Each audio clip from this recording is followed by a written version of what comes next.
In a deep, dark cave, way out in the snowy woods, a big, cuddly bear is fast asleep. He's snuggled up, cozy as can be. Listen, do you hear that? Zzz. Rrrr. Zzz. Bear is snoring so loud the icicles outside are shaking. Suddenly, a tiny brown mouse scampers in. He's shivering from the cold, nose twitching. Brr, it's freezing out there. This cave is so cozy, says Mouse. He tiptoes over and lights a teeny fire, making the cave warm and glowy. He even makes himself a cup of tea. But Bear just keeps on snoring. Zzz. Before long, more friends come in from the storm. A bouncy hare, a sleepy badger, and a giggly gopher peek inside. They see the fire and crawl in close.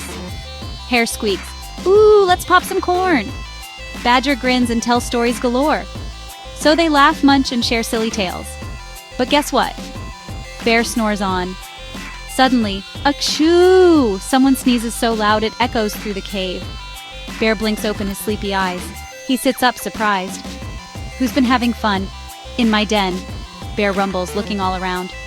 The animals freeze, eyes wide. Uh-oh, did they wake Bear up by mistake? Bear's big ears droop and he sniffs. "I missed the fun while I was snoring. No popcorn? No tea?" He looks so sad, my heart wants to give him a giant bear hug. But Mouse smiles and pats Bear's paw. "Don't be sad, Bear. We've got more to share." So all the friends get busy. They pop more corn, pour Bear a big mug of tea, and start telling new stories just for him. They laugh and play until the cave is filled with joy, and Bear finally feels cozy on the inside too. As the sun peeks over the trees, shining golden and bright, everyone yawns. "Good night, Bear," say his friends, curling up tight. But now Bear's wide awake with a big happy grin. He giggles.